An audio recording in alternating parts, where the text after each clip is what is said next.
Strange islands in the world. ये तो आपको पता ही होगा कि आइलैंड यानी द्वीप भूमि का वो टुकड़ा होता है जो चारों तरफ से पानी से घिरा रहता है।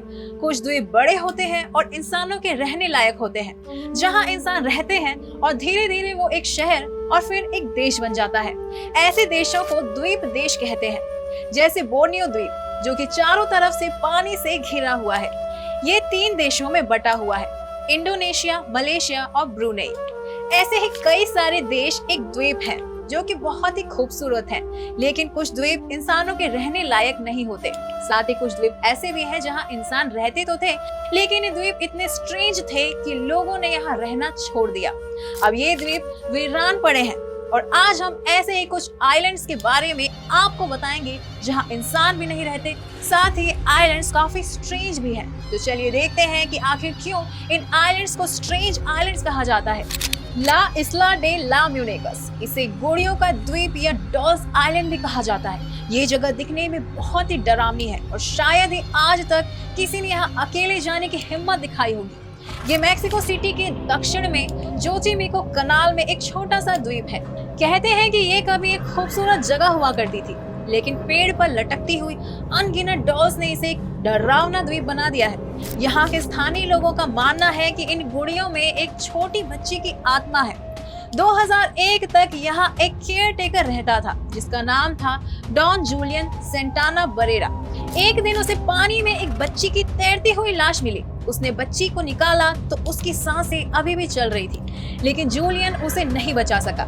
ये बच्ची कौन थी, कहां से आई थी, ये किसी को नहीं पता।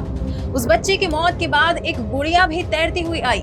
जूलियन ने सोचा कि शायद ये गुड़िया बच्ची की ही होगी, इसलिए उसने उसी पेड़ पर गुड़िया को लटका दिया जहां बच्ची की मौत हुई थी। कहते हैं कि ये बातें जूलियन ने ही किसी को बताई और उसके बाद प्रचलित हो गई। एक के बाद एक जूलियन को कई गुड़िया मिलती चली गई और वो उन्हें ये सोचकर पेड़ों पर लटकाता रहा कि इससे उस बच्ची की आत्मा को शांति मिलेगी। लोगों की माने तो इसी तरह एक दिन अचानक जूलियन की भी मौत हो गई। यहाँ के लोगों का कहना है कि इन डॉल्स ने यही अपनी दुनिया बना ली है। कहते हैं कि इनमें भयानक आत्माओं का वास है। ये डॉल्स आपस में बातें भी करती हैं। वैसे सरकार ने इस जगह को हाउंटेड घोषित नहीं किया है, मगर लोगों का कहना है कि ये डॉल्स यहाँ आने वाले लोगों को इशारा करके अपनी तरफ आकर्षित करती हैं। वैसे हमने कभी ये प्लेस विजिट तो नहीं किया है, लेकिन सुनने में तो ये जगह वाकई में काफी अजीब और डरावनी है। हाशिमा द्वीप, जापान। दोस्तों, ये द्वीप हमेशा से वीरान और सुनसान नहीं था। किसी समय में यहाँ पर बहुत से लोग रहा करते थे। ये आइलैंड नागासाकी से 15 किलोमीटर की दूरी पर है। ये आइलैंड देखने में किसी डरावनी मूवी के जैसा लगता है। कई साल तक यहाँ जाना भी मना था, लेकिन अब सरकार ने उसे पर्यटकों के लिए खोल दिया है, मगर उसके बावजूद भी कम ही लोग यहाँ आते हैं। यहाँ इमारतें भी हैं और यहाँ की बिल्डिंग्स, रेस्टोरेंट, स्कूल और हॉस्पिटल जैसी सुविधाओं की गवाही देती है। लेकिन फिर भी अब इस आइलैंड को ऐसे सुनसान पड़े हुए 45 साल से भी ज्यादा का समय बीत चुका है। दरअसल ये जगह कभी सबसे ज्यादा आबादी वाली जगहों में शुमार हुआ करती थी। जापान की सबसे पहली 9 मंजिला इमारत भी यहीं बनाई गई थी, जो आज भी है, लेकिन खंडहर के रूप में। यहाँ एक कोयले की खदान भी हुआ करती थी, जहाँ 1887 से 1974 तक काम भी चला, लेकिन फिर आश्चर्यजनक तरीके से खदान को बंद कर दिया गया और लोग भी धीरे धीरे यहाँ से चले गए। कुछ ही समय में ये जगह सुनसान हो गई और आज ये एक डरावने खंडहर में तब्दील हो चुकी है। ये खूबसूरत जगह भूतों के घर के जैसी दिखाई देती है।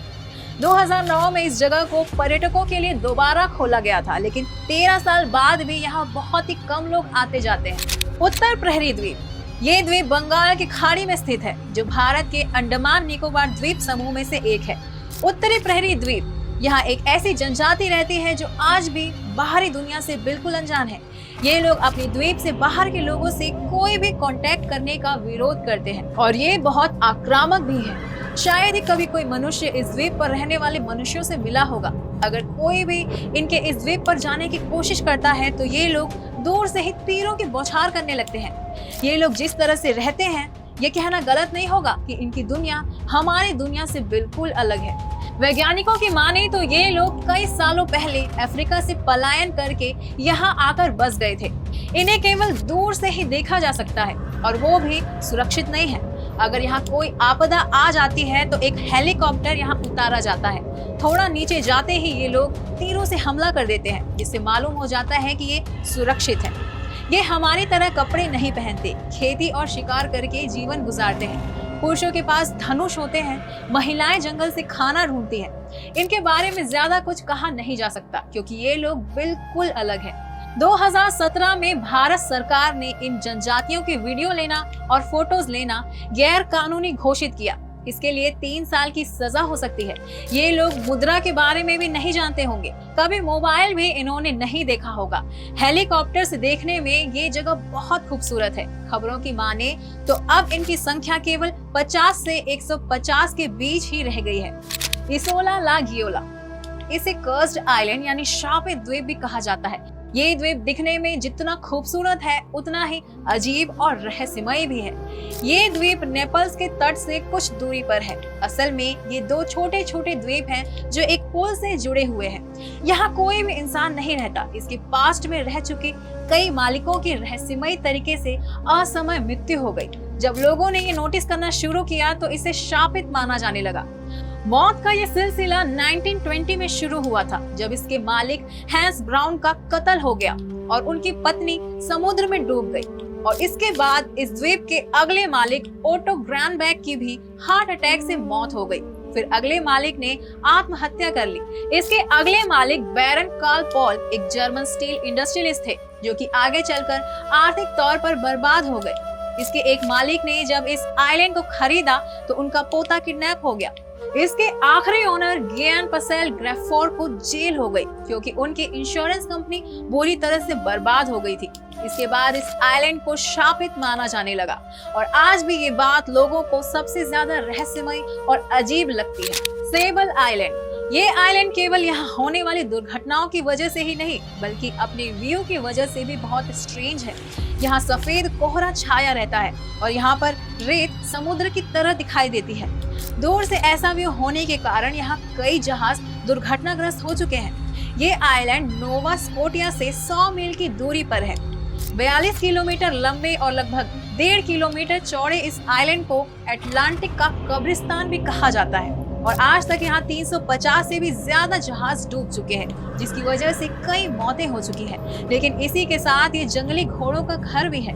यहाँ 500 से भी ज्यादा घोड़े बताए जाते हैं। आपको जानकर हैरानी होगी कि ये घोड़े केवल वर्षा जल और समुद्री घास पर ही जीवित रहते हैं, जो यहाँ बहुत खुश भी नजर आते हैं। इस आइलैंड पर 350 से भी ज्यादा प्रजातियों के पक्षी पाए जाते हैं, जिसकी वजह से ये आइलैंड अभी तक बताए गए सभी आइलैंड्स में से सबसे खूबसूरत है। ये कनाडा का 43वां नेशनल पार्क भी है। इसे 2013 में नेशनल पार्क घोषित किया गया था। तो दोस्तों, कैसे लगे आपको ये अजीबोगरीब द्वीप? आपको बता दें कि हमने ये जानकारी इंटरनेट से प्राप्त की है। हम व्यक्तिगत रूप से इसकी पुष्टि नहीं करते। हमने केवल शैक्षिक उद्देश्य से ही ये वीडियो बनाया है और हम आशा करते हैं कि आप भी इस वीडियो को इसी तरह से लेंगे। दोस्तों, क्या आपने कभी किसी आइलैंड पर विजिट किया है? आपको इनमें से सबसे ज्यादा स्ट्रेंज कौन सा आइलैंड लगा? अपने विचार हमें कमेंट करके जरूर बताएं। साथ ही इस वीडियो को ज्यादा से ज्यादा शेयर करें ताकि आपके प्रियजनों को भी ये जानकारी प्राप्त हो सके। एंटरटेनिंग वीडियोस तो सभी शेयर करते हैं, तो क्यों ना आज कोई इंफॉर्मेटिव वीडियोस भी शेयर की जाए।